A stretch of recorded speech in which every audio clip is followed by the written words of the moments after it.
Zima Blue, Alastair Reynolds. Here's another story by Alastair Reynolds, whose Beyond the Aquila Rift appears elsewhere in this anthology.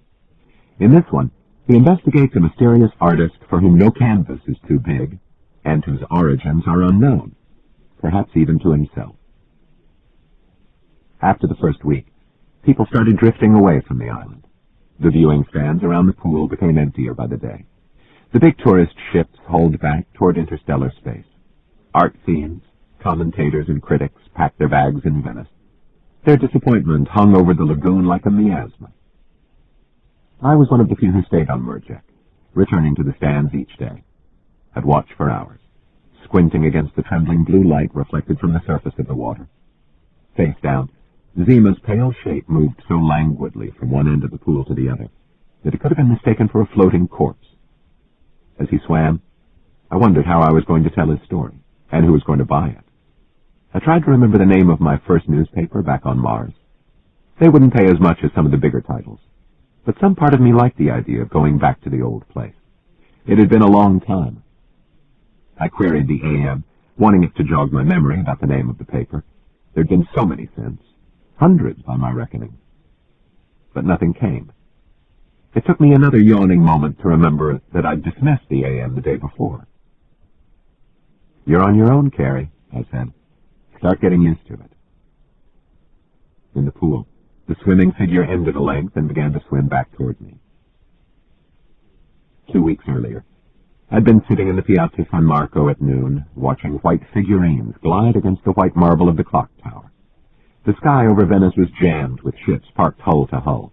Their bellies were quilted in vast, glowing panels, tuned to match the real sky.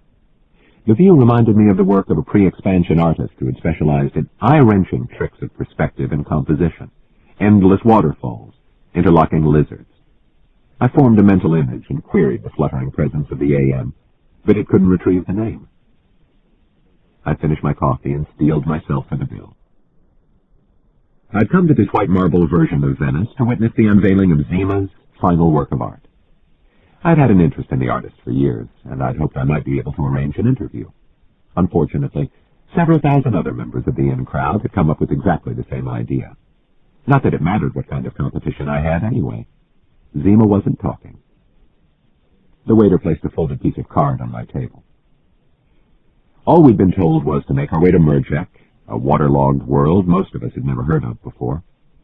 Murjek's only claim to fame was that it hosted the 171st known duplicate of Venice, and one of only 3 Venices rendered entirely in white marble. Zima had chosen Murjek to host his final work of art, and to be the place where he would make his retirement from public life. With a heavy heart, I lifted the bill to inspect the damage. Instead of the expected bill, there was a small blue card, printed in fine gold italic lettering. The shade of blue was that precise, powdery aquamarine that Zima had made his own. The card was addressed to me, Carrie Clay, and it said that Zima wanted to talk to me about the unveiling. If I was interested, I should report to the Rialto Bridge in exactly 2 hours. If I was interested. The note stipulated that no recording materials were to be brought, not even a pen and paper. As an afterthought, the card mentioned that the bill had been taken care of. I almost had the nerve to order another coffee and put it on the same tab. Almost, but not quite. Zima's servant was there when I arrived early at the bridge. Intricate neon mechanisms pulsed behind the flexing glass of the robot's mannequin body. It bowed at the waist and spoke very softly. "Miss Clay, since you're here, we might as well depart." The robot escorted me to a flight of stairs that led to the waterside. My AM followed us, fluttering at my shoulder. A conveyor hovered in waiting, floating a meter above the water. The robot helped me into the rear compartment. The AM was about to follow me inside, when the robot raised a warning hand. "You'll have to leave that behind, I'm afraid. No recording materials, remember?" I looked at the metallic green hummingbird, trying to remember the last time I had been out of its ever-watchful presence. "Leave it behind? It'll be quite safe here, and you can collect it again when you return after nightfall. If I say no, then I'm afraid there'll be no meeting with Zima." I sensed that the robot wasn't going to hang around all afternoon waiting for my answer. The thought of being away from the AM made my blood run cold. But I wanted that interview so badly I was prepared to consider anything.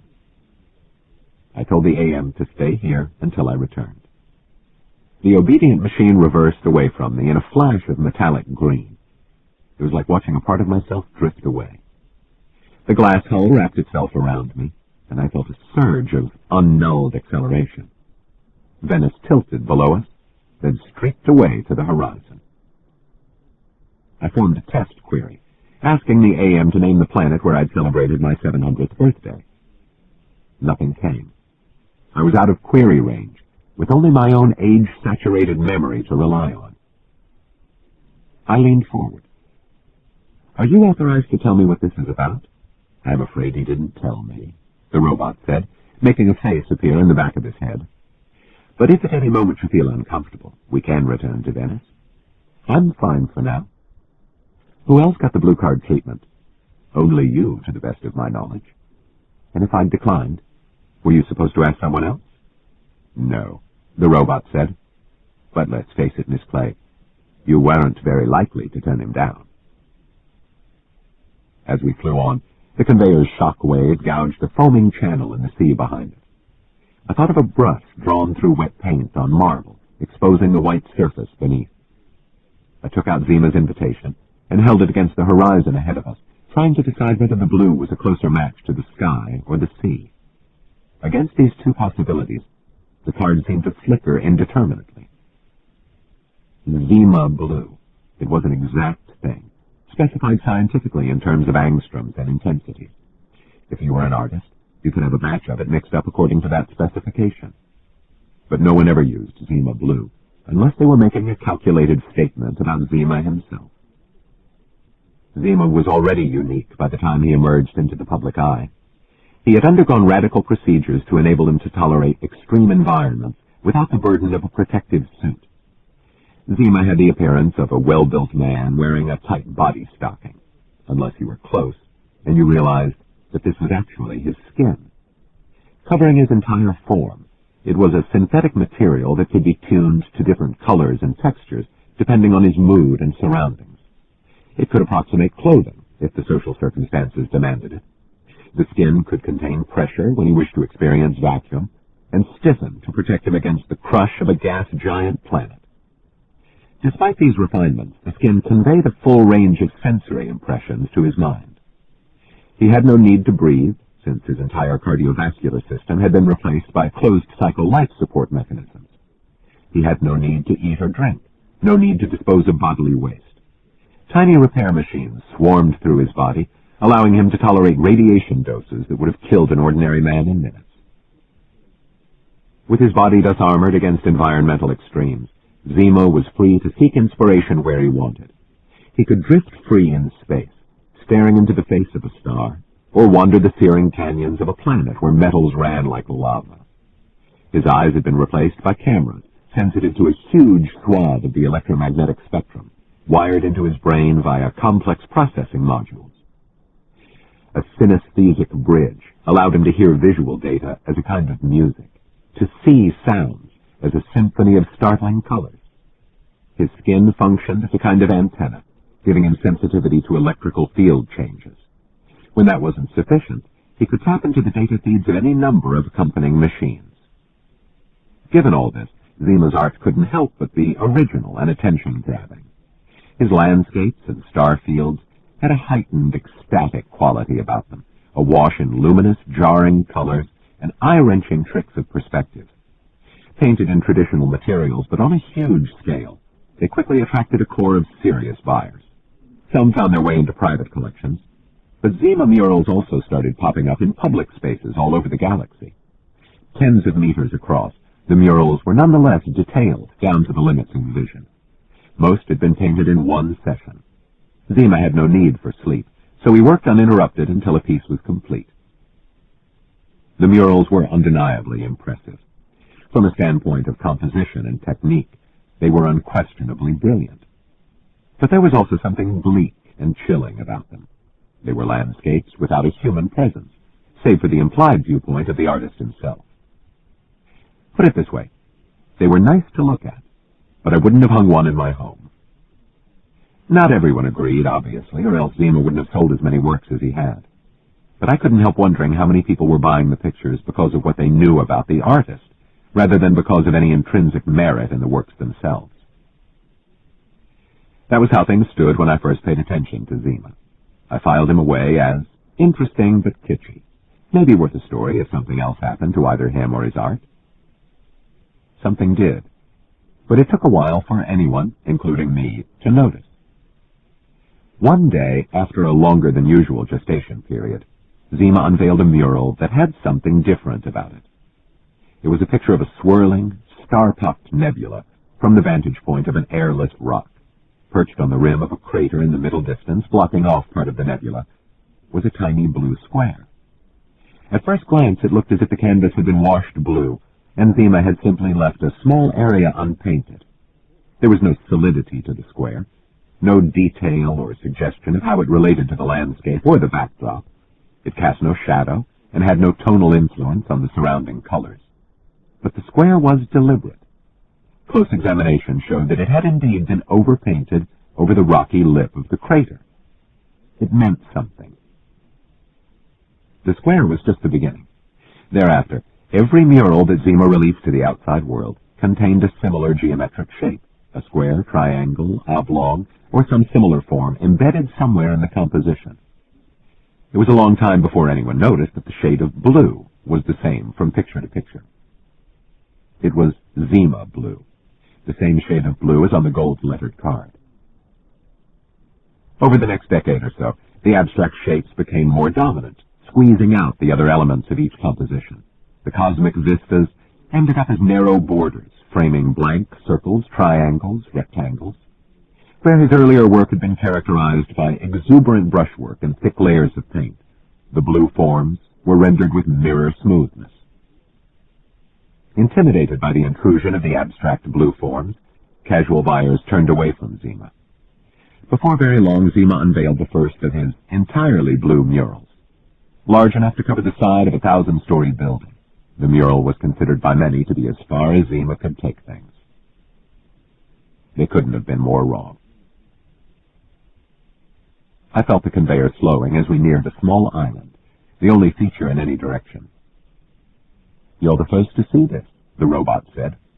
"There's a distortion screen blocking the view from space." The island was about 1 kilometer across, low and turtle-shaped, ringed by a narrow collar of pale sand. Near the middle it rose to a shallow plateau on which vegetation had been cleared in a roughly rectangular area. I made out a small panel of reflective blue set flat against the ground, surrounded by what appeared to be a set of tiered viewing stands.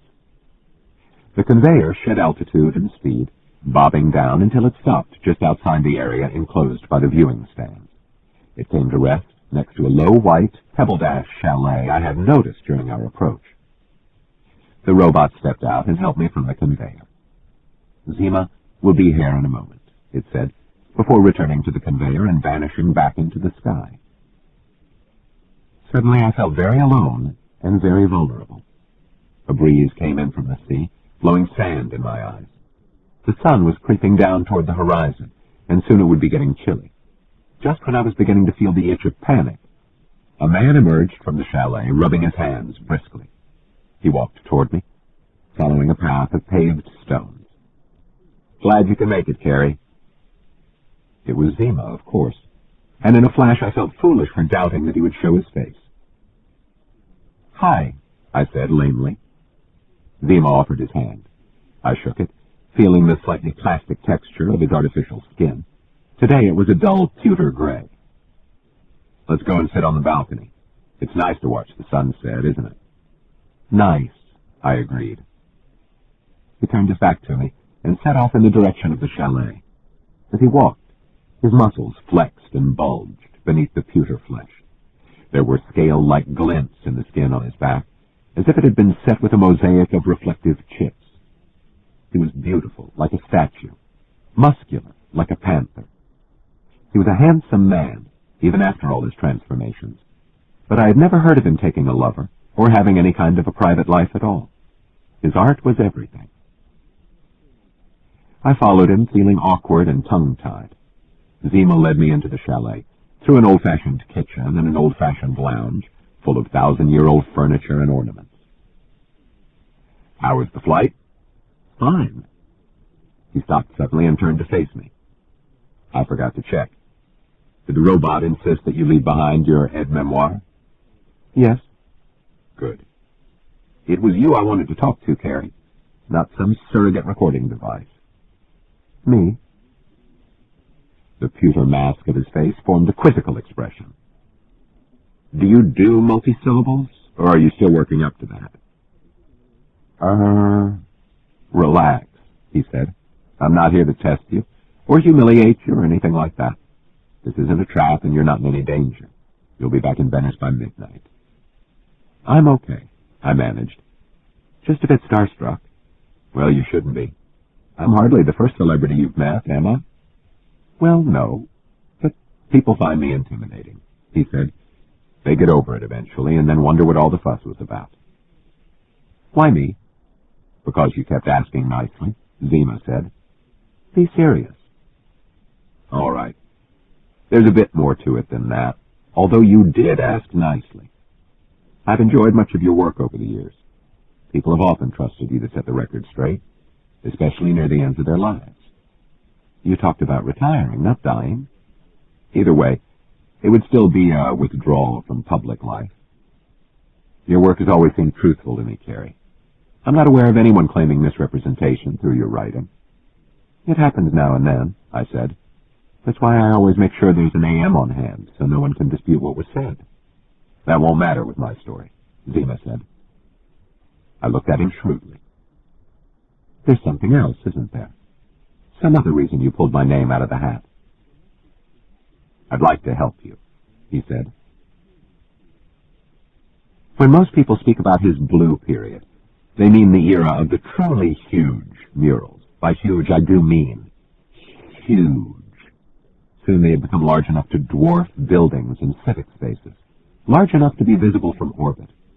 Across the galaxy, 20-kilometer-high sheets of blue towered over private islands or rose from storm-racked seas.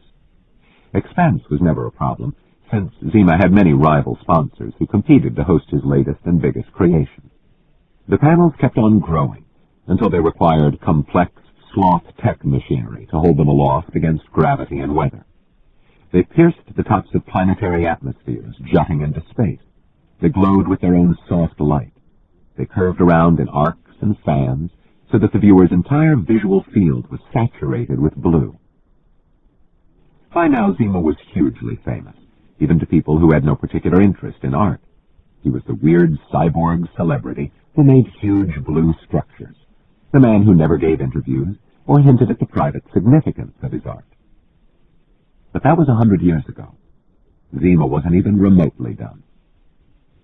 Eventually, the structures became too unwieldy to be hosted on planets. Blithely, Zima moved into interplanetary space, forging vast, free-floating sheets of blue 10,000 kilometers across. Now he worked not with brushes and paint, but with fleets of mining robots, tearing apart asteroids to make the raw material for his creations. Now it was entire stellar economies that competed with each other to host Zima's work. That was about the time that I renewed my interest in Zima. I attended one of his moon wrappings, the enclosure of an entire celestial body in a lidded blue container, like a hat going into a box. 2 months later, he stained the entire equatorial belt of a gas giant blue, and I had a ringside seat for that as well. 6 months later, he altered the surface chemistry of a sun-grazing comet so that it daubed a Zima Blue tail across an entire solar system. But I was no closer to a story. I kept asking for an interview and kept being turned down. All I knew was that there had to be more to Zima's obsession with blue than a mere artistic whim. Without an understanding of that obsession, there was no story, just anecdote. I didn't do anecdote. So I waited and waited. And then, like millions of others, I heard about Zima's final work of art and made my way to the fake Venice on Merjack. I wasn't expecting an interview or any new insights. I just had to be there. We stepped through sliding glass doors out onto the balcony. 2 simple white chairs sat either side of a white table. The table was set with drinks and a bowl of fruit. Beyond the unfenced balcony, arid land sloped steeply away, offering an uninterrupted view of the sea. The water was calm and inviting, with the lowering sun reflected like a silver coin. Zima indicated that I should take one of the seats. His hand dithered over 2 bottles of wine. "Red or white, Carrie?" I opened my mouth as if to answer him, but nothing came. Normally, in that instant between the question and the response, the AM would have silently directed my choice to one of the 2 options. Not having the AM's prompt felt like a mental stall in my thoughts. "Red, I think," Zima said, "unless you have strong objections." "It's not that I can't decide these things for myself," I said. Zima poured me a glass of red, then held it up to the sky to inspect its clarity. "Of course not," he said. "It's just that this is a little strange for me." "It shouldn't be strange," he said.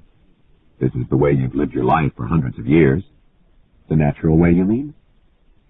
Zima poured himself a glass of the red wine, but instead of drinking it, he merely sniffed the bouquet. "Yes."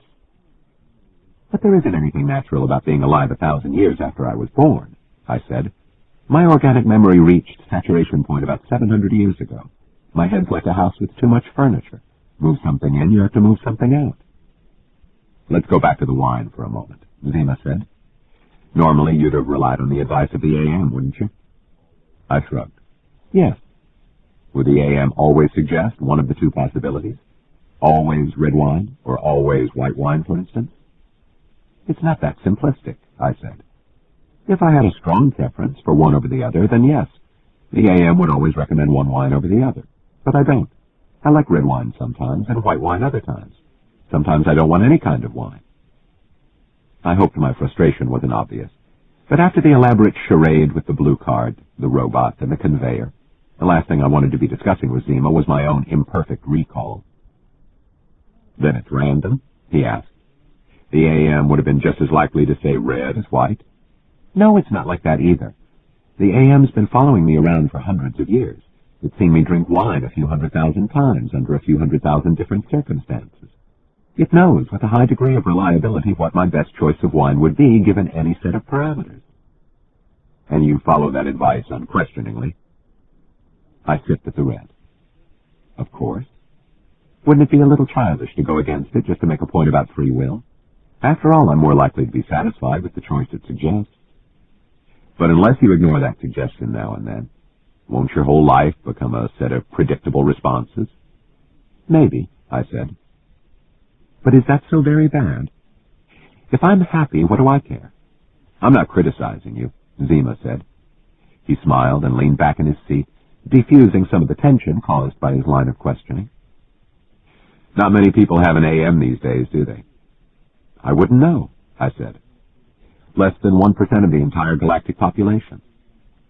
Zima sniffed his wine and looked through the glass at the sky. "Almost everyone else out there has accepted the inevitable. It takes machines to manage 1,000 years of memory, so what?" "But a different order of machine," Zima said. "Neural implants, fully integrated into the participant's sense of self, indistinguishable from biological memory. You wouldn't need to query the AM about your choice of wine. You wouldn't need to wait for that confirmatory whisper. You'd just know it." "Where's the difference? I allow my experiences to be recorded by a machine that accompanies me everywhere I go. The machine misses nothing, and it's so efficient at anticipating my queries that I barely have to ask it anything. The machine is vulnerable. It's backed up at regular intervals, and it's no more vulnerable than a cluster of implants inside my head. Sorry, but that just isn't a reasonable objection." "You're right, of course. But there's a deeper argument against the AM. It's too perfect. It doesn't know how to distort or forget." "Isn't that the point?" "Not exactly. When you recall something, this conversation perhaps 100 years from now, there will be things about it that you misremember. Yet those misremembered details will themselves become part of your memory, gaining solidity and texture with each instance of recall. 1,000 years from now, your memory of this conversation might bear little resemblance with reality, yet you'd swear your recollection was accurate. But if the AM had accompanied me, I'd have a flawless record of how things really were." "You would," Zima said. But that isn't living memory. It's photography, a mechanical recording process. It freezes out the imagination, leaves no scope for details to be selectively misremembered. He paused long enough to top up my glass. Imagine that on nearly every occasion when you had cause to sit outside on an afternoon like this, you had chosen red wine over white, and generally had no reason to regret that choice. But on one occasion, for one reason or another, you were persuaded to choose white against the judgment of the AM. And it was wonderful. Everything came together magically. The company, the conversation, the late afternoon ambience, the splendid view, the euphoric rush of being slightly drunk. A perfect afternoon turned into a perfect evening. It might not have had anything to do with my choice of wine, I said. No, Zima agreed. And the AM certainly wouldn't attach any significance to that one happy combination of circumstances. A single deviation wouldn't affect its predictive model to any significant degree. It would still say red wine the next time you asked. I felt an uncomfortable tingle of understanding. But human memory wouldn't work that way. No. It would latch onto that one exception and attach undue significance to it. It would amplify the attractive parts of the memory of that afternoon and suppress the less pleasant parts. The fly that kept buzzing in your face, your anxiety about catching the boat home, and the birthday present you knew you had to buy in the morning. All you'd remember was that golden glow of well-being. The next time you might well choose white, and the time after. An entire pattern of behavior would have been altered by one instance of deviation. The AM would never tolerate that. You'd have to go against its advice many, many times before it grudgingly updated its model and started suggesting white rather than red. All right, I said, still wishing we could talk about Zima rather than me. But what practical difference does it make whether the artificial memory is inside my head or outside? All the difference in the world, Zima said. The memories stored in the AM are fixed for eternity. You can query it as often as you like, but it will never enhance or omit a single detail. But the implants work differently. They're designed to integrate seamlessly with biological memory, to the point where the recipient can't tell the difference. For that very reason, they're necessarily plastic, malleable, subject to error and distortion. Fallible, I said. But without fallibility, there is no art. And without art, there is no truth.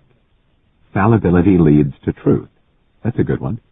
I mean truth in the higher metaphoric sense. That golden afternoon, that was the truth. Remembering the fly wouldn't have added to it in any material sense. It would have detracted from it. There was no afternoon. There was no fly, I said. Finally, my patience had reached breaking point. Look, I'm grateful to have been invited here, but I thought there might be a little more to this than a lecture about the way I choose to manage my own memories.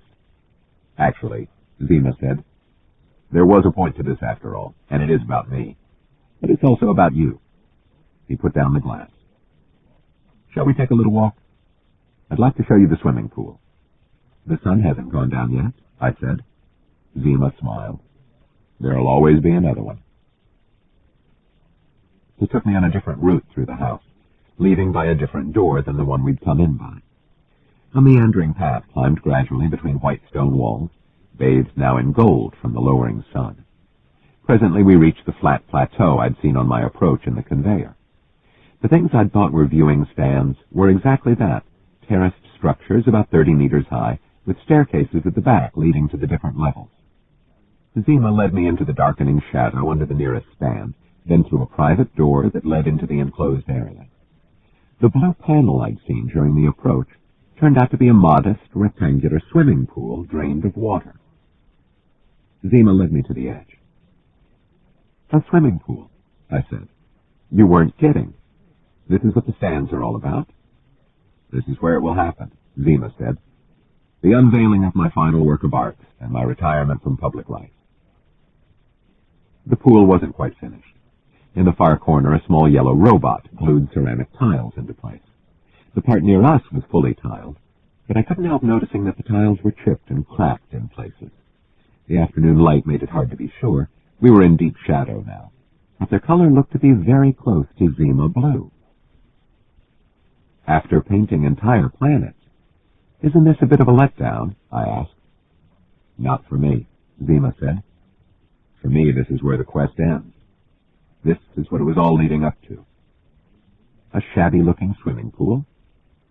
It's not just any old swimming pool, he said. He walked me around the island as the sun slipped under the sea and the colors turned ashen. The old murals came from the heart, Zima said. I painted on a huge scale because that was what the subject matter seemed to demand. It was good work, I said. It was hack work. Huge, loud, demanding, popular, but ultimately soulless. Just because it came from the heart didn't make it good. I said nothing. That was the way I'd always felt about his work as well, that it was as vast and inhuman as its inspiration, and only Zima's cyborg modifications lent his art any kind of uniqueness. It was like praising a painting because it had been done by someone holding a brush between their teeth. My work said nothing about the cosmos that the cosmos wasn't already capable of saying for itself. More importantly, it said nothing about me. So what if I walked in vacuum or swam in seas of liquid nitrogen? So what if I could see ultraviolet photons or taste electrical fields? The modifications I inflicted upon myself were gruesome and extreme, but they gave me nothing that a good telepresence drone couldn't offer any artist. I think you're being a little harsh on yourself, I said. Not at all.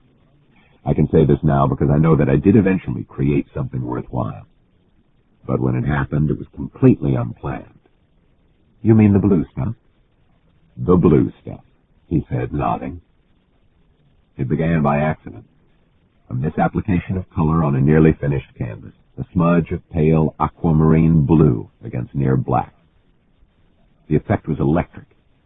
It was as if I had achieved a short circuit to some intense primal memory, a realm of experience where that color was the most important thing in my world. What was that memory? I didn't know. All I knew was the way that color spoke to me, as if I'd been waiting my whole life to find it, to set it free. He thought for a moment. There's always been something about blue. 1,000 years ago, Eve Klein said it was the essence of color itself, the color that stood for all other colors. A man once spent his entire life searching for a particular shade of blue that he remembered encountering in childhood. He began to despair of ever finding it, thinking he must have imagined that precise shade, that it could not possibly exist in nature. Then, one day, he chanced upon it. It was the color of a beetle in a museum of natural history. He wept for joy. What is Zima Blue? I asked.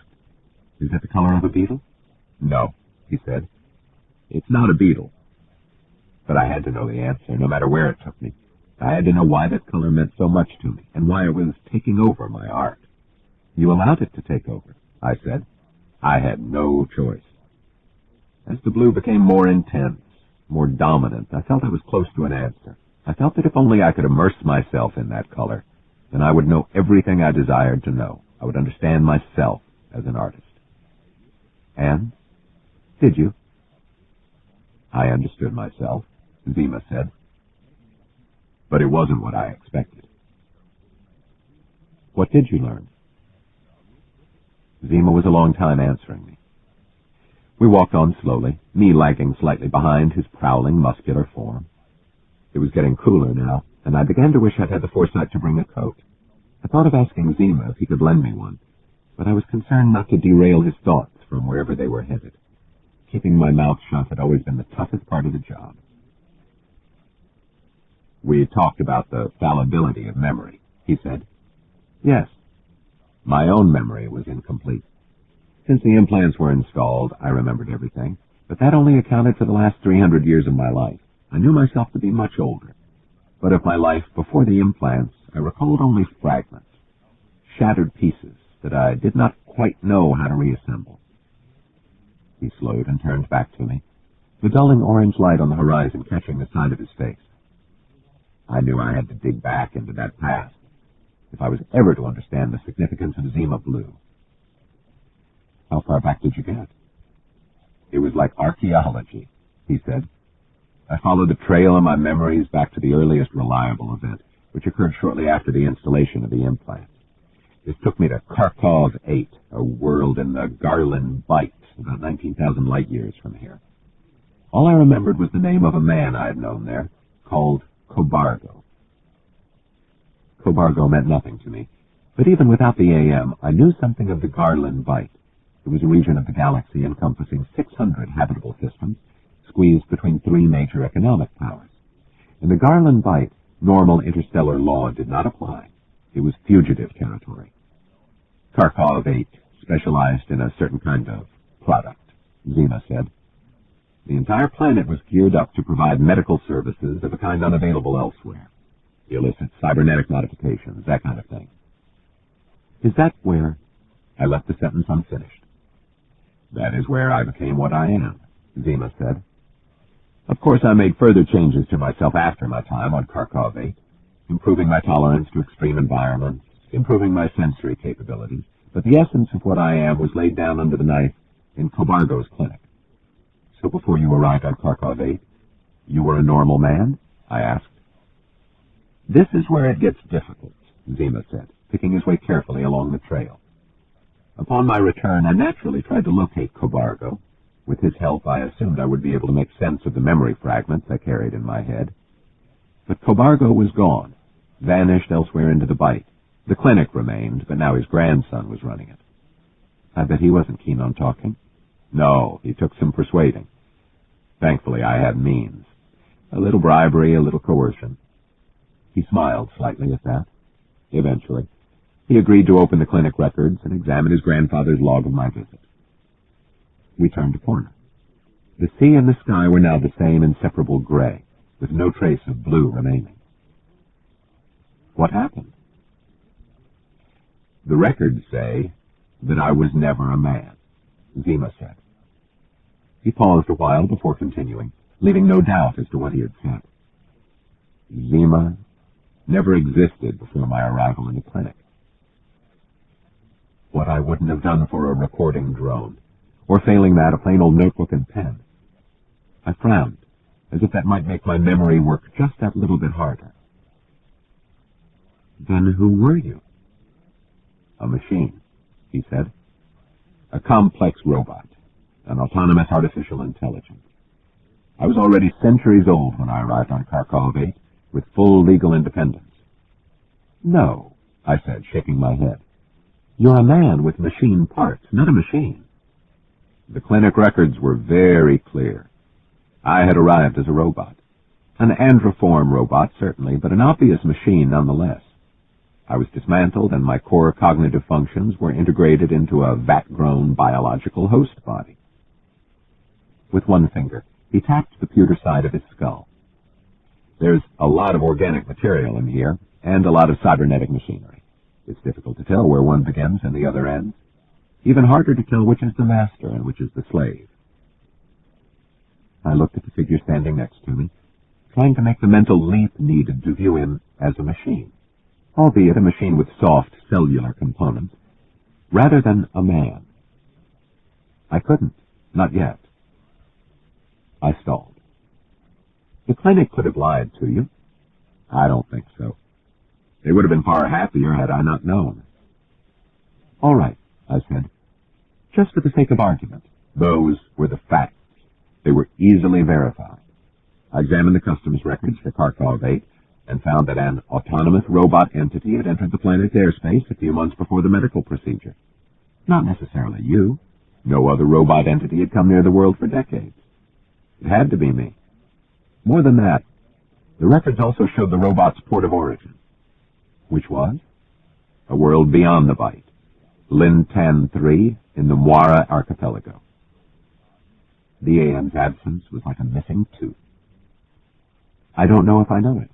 You probably don't. It's no kind of world you'd ever visit by choice. The scheduled flight breakers don't go there. My only purpose in visiting the place seemed to me, you went there. Twice. Once before the procedure on Kharkov 8, and again recently to establish where I'd been before Lintan 3.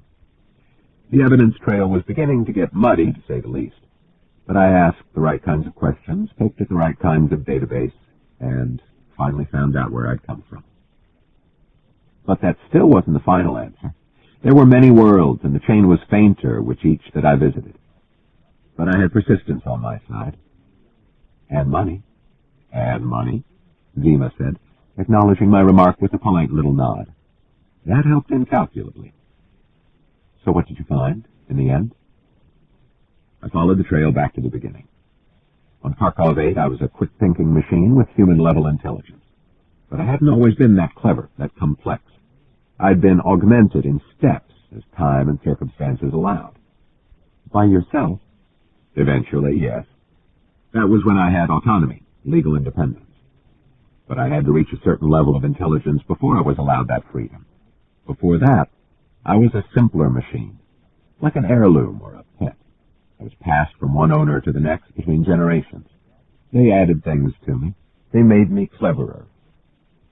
How did you begin? As a project, he said.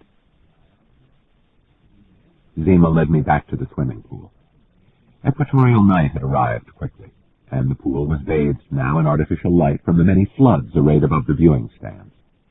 Since we had last seen the pool, the robot had finished gluing the last of the tiles in place. It's ready now, Zima said. Tomorrow it will be sealed, and the day after it will be flooded with water. I'll cycle the water until it attains the necessary clarity. And then, I prepare myself for my performance. On the way to the swimming pool, he had told me as much as he knew about his origin. Zima had begun his existence on Earth before I was even born. He had been assembled by a hobbyist, a talented young man with an interest in practical robotics. In those days, the man had been one of many groups and individuals groping toward the hard problem of artificial intelligence. Perception, navigation, and autonomous problem-solving were the three things that most interested the young man. He had created many robots, tinkering them together from kits, broken toys, and spare parts. Their minds, if they could be dignified with such a term, were cobbled from the innards of junked computers, with their simple programs bulging at the limits of memory and processor speed. The young man filled his house with these simple machines, designing each for a particular task. One robot was a sticky-limbed spider that climbed around the walls of his house, dusting the frames of pictures. Another lay in wait for flies and cockroaches. It caught and digested them, using the energy from the chemical breakdown of their biomass to drive itself to another place in the house. Another robot busied itself by repainting the walls of the house over and over so that the colors matched the changing of the seasons. Another robot lived in his swimming pool. It toiled endlessly up and down and along the ceramic sides of the pool, scrubbing them clean. The young man could have bought a cheap swimming pool cleaner from a mail-order company, but it amused him to design the robot from scratch, according to his own eccentric design principles. He gave the robot a full-color vision system and a brain large enough to process the visual data into a model of its surroundings. He allowed the robot to make its own decisions about the best strategy for cleaning the pool. He allowed it to choose when it cleaned and when it surfaced to recharge its batteries via the solar panels grouped on its back. He imbued it with a primitive notion of reward. The little pool cleaner taught the young man a great deal about the fundamentals of robotics design. Those lessons were incorporated into the other household robots until one of them, a simple household cleaner, became sufficiently robust and autonomous that the young man began to offer it as a kit via mail order. The kit sold well, and a year later the young man offered it as a pre-assembled domestic robot. The robot was a runaway success, and the young man's firm soon became the market leader in domestic robots. Within 10 years, the world swarmed with his bright, eager machines. He never forgot the little pool cleaner. Time and again he used it as a test bed for new hardware, new software. By turns, it became the cleverest of all his creations, and the only one that he refused to strip down and cannibalize. When he died, the pool cleaner passed to his daughter. She continued the family tradition, adding cleverness to the little machine. When she died, she passed it to the young man's grandson, who happened to live on Mars. This is the original pool, Zima said, if you hadn't already guessed. After all this time? I asked. It's very old, but ceramics endure. The hardest part was finding it in the first place. I had to dig through 2 meters of topsoil. It was in a place they used to call Silicon Valley. These tiles are colored Zima Blue, I said. Zima Blue is the color of the tiles, he corrected gently. It just happened to be the shade that the young man used for his swimming pool tiles. then some part of you remembered. This was where I began. A crude little machine with barely enough intelligence to steer itself around a swimming pool. But it was my world. It was all I knew, all I needed to know. And now? I asked, already fearing the answer. Now I'm going home. I was there when he did it. By then the stands were full of people who had arrived to watch the performance, and the sky over the island was a mosaic of tight-packed hovering ships. The distortion screen had been turned off, and the viewing platforms on the ships thronged with hundreds of thousands of distant witnesses. They could see the swimming pool by then, its water mirror-flat and gin-clear. They could see Zima standing at the edge, with the solar patches on his back glinting like snake scales.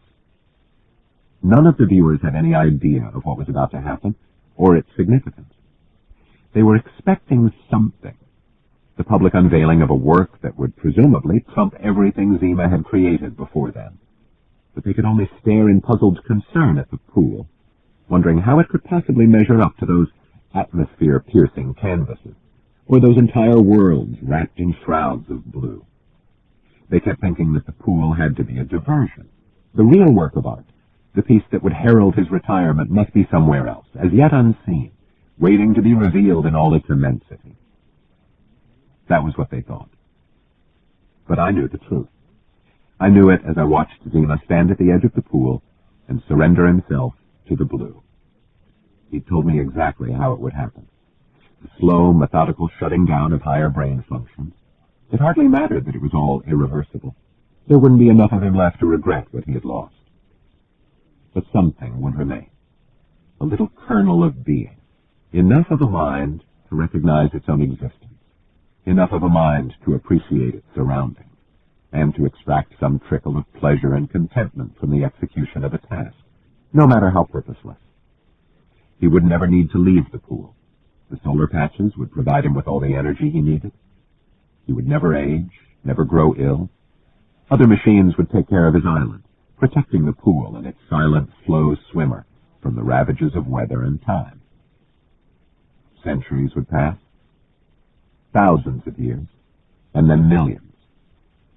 Beyond that, it was anyone's guess. But the one thing I knew was that Zima would never tire of his task. There was no capacity left in his mind for boredom. He had become pure experience. If he experienced any kind of joy in the swimming of the pool, it was the near-mindless euphoria of a pollinating insect. That was enough for him. It had been enough for him in that pool in California, and it was enough for him now, 1,000 years later, in the same pool, but on another world, around another sun, in a distant part of the same galaxy. As for me, it turned out that I remembered more of our meeting on the island than I had any right to.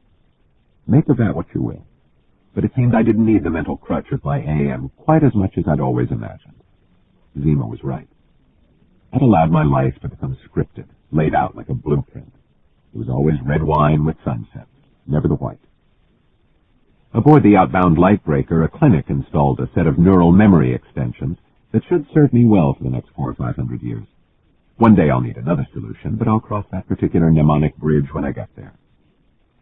My last act, before dismissing the AM, was to transfer its observations into the echoey new spaces of my enlarged memory. The events still don't feel quite like they ever happened to me, but they settle in a little bit better with each act of recall. They change and soften, and the highlights glow a little brighter. I guess they become a little less accurate with each instance of recall, but like Zima said, perhaps that's the point. I now know why he spoke to me. It wasn't just my way with a biographical story. It was his desire to help someone move on before he did the same. I did eventually find a way to write a story, and I sold it back to my old newspaper, The Martian Chronicle. It was good to visit the old planet again, especially now that they'd moved into a warmer orbit. That was a long time ago. But I'm still not done with Zima, odd as it seems. Every couple of decades, I still hop a light breaker to Murja, descend to the streets of that gleaming white avatar of Venice, take a conveyor to the island, and join the handful of other dogged witnesses scattered across the stands. Those that come, like me, must still feel that the artist has something else in store. One last surprise. They've read my article now, most of them, so they know what that slowly swimming figure means, but they still don't come in droves. The stands are always a little echoey and sad, even on a good day. But I've never seen them completely empty, which I suppose is some kind of testament. Some people get it. Most people never will. But that's art.